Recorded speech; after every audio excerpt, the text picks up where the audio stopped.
Another roadblock removed along the road to recovery. The capacity restrictions that have been lifted that may lift your spirits and make your Mother's Day weekend more enjoyable.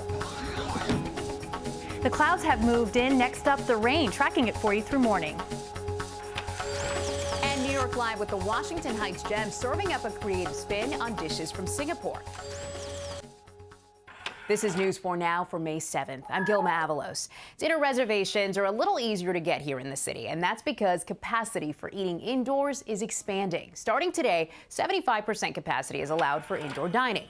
Bar seating and buffets are also a go. And businesses like hair salons, barber shops, and other personal care services have also been extended to 75% capacity. This is something many have been looking forward to. There's a lot of bars in this town for reasons, because people in this town like to enjoy sitting at a bar and talking to their favorite bartenders. On May 15th, gyms and fitness centers will expand to 50% capacity. And it's not just New York. Starting today in New Jersey, people can grab a seat at the bar again. Dance floors can reopen at private events like proms and weddings, and buffets are back too. Indoor event capacity is also expanding to 50%, up to 250 people, and 50% capacity is now allowed for large outdoor venues as well. An Army trainee from New Jersey who allegedly hijacked a school bus may also face disciplinary action from the military. Police say Jovan Collazo, whose last address was listed in Perth Amboy, left Fort Jackson in South Carolina yesterday with his unloaded military-issued rifle. He then hijacked a school bus with 18 kids on board. After a few minutes, he ordered the kids and the driver off the bus, and soon after, he ditched the bus and set out to find civilian clothes and a ride out of town.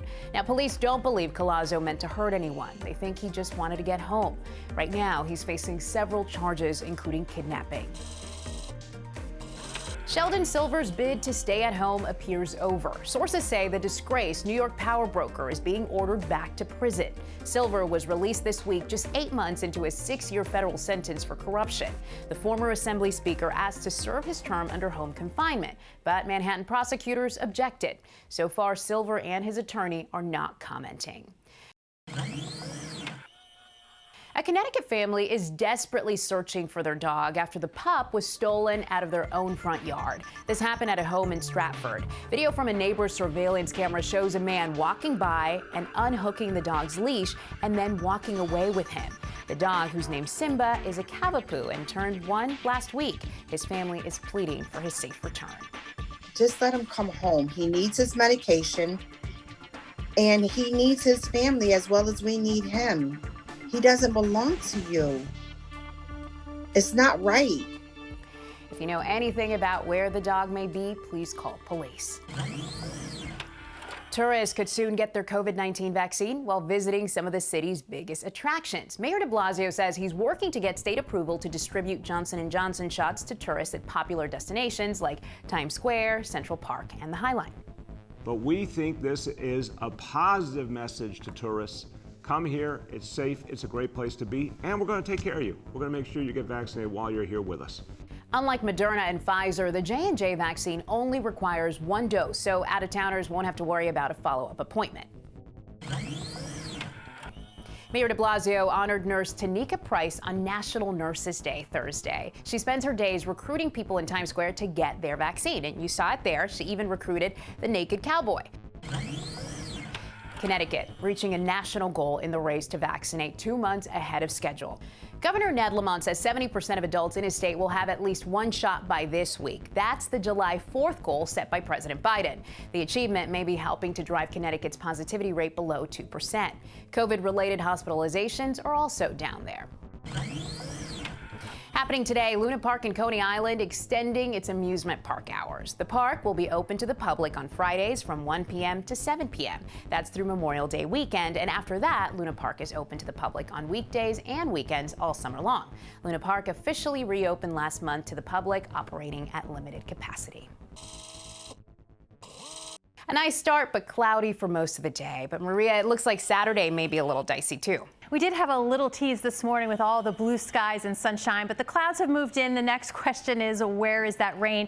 It will hold off if you have some evening plans. Just count on it being a little cool. The winds have been light, so that's good there. 57 and mostly cloudy by 8 p.m. Still just generally gray skies through midnight. Temperatures falling into the low 50s. And then by tomorrow morning, morning lows just about everywhere in the 40s, from the city at 48 degrees, a cool 43 in Poughkeepsie, Islip at 46, and we're down to 40 degrees in Monticello. But those showers will be moving in. Let me show you what it looks like. Most of the evening set up well to our west. It's by the morning hours that we see some of those light showers rotate on through. And in fact, clouds, showers, the cool temperatures will be with us through the day on Saturday.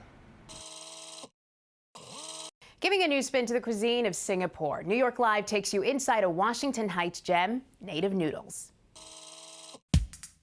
Singapore may be a small country in Southeast Asia, but it has a really big food scene, and you no longer have to take 19-hour flights to get a taste of it. Today we're in Washington Heights at Native Noodles.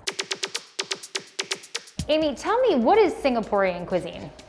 So I think Singaporean cuisine is hard to encapsulate in a word, but it's definitely a blend of our multi-ethnic society.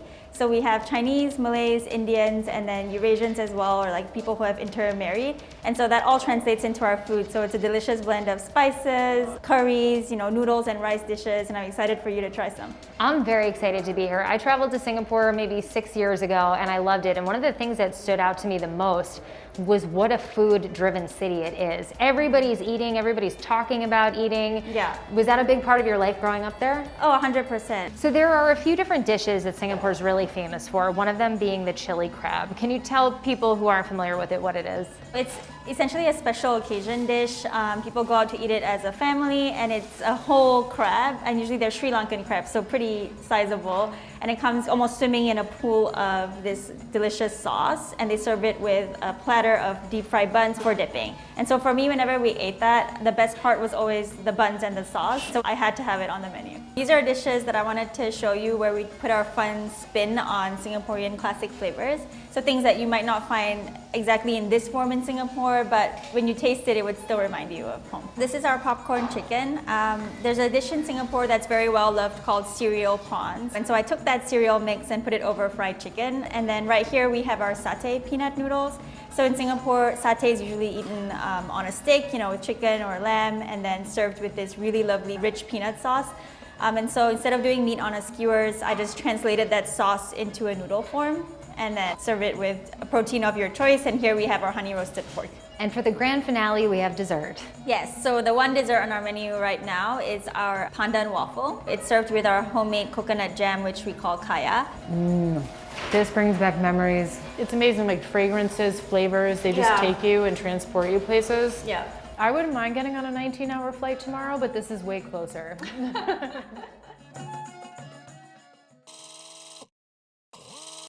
We've been hearing a lot about the ongoing struggle many restaurants are having to hire enough workers. Well, the owners of a new dining spot in the Garden State say they've found a solution that's helping out: Robotic Chefs. News 4 Jersey reporter Ted Greenberg takes a look from Ocean County. The food is prepared and portioned by human hands, but machines make it into meals at Komodo Chinese cuisine. You could teach anyone to cook on it for the times and what's going on now. They're great. The new restaurant in Brick Township is currently using 4 of these automatic cookers in its kitchen. The consistency is always the same. Owner George Beyer says they shelled out more than $3 grand for each one. The robotic chefs quickly cook up most, but not all of the meals here, as many restaurants struggle to hire enough staffers. Beyer says this option is working well. Traditional Chinese restaurants, you're looking for a chef, and it's really hard to find. So a lot of places closed up. They can't find staffing for kitchens. We're doing pretty good with this. I asked the president and CEO of the New Jersey Restaurant and Hospitality Association about the technology they're using here. She said she's not surprised, but it does make her nervous. I want to see people working. I want to see jobs available for human beings. With that said, Dana Lancelotti acknowledges this is a time when thinking outside the box is inevitable. It's definitely inspiring to see how people just forge ahead and find ways to survive. We're not taking away from the workforce. We're actually just changing what the workforce is. As for the taste, if you like General Tso's, come here because they got the best General Tso's I've ever had. Cooked up by a crew that gets heated, but never complains. Ted Greenberg, News 4, New York. Thank you for joining us. We'll see you again Monday.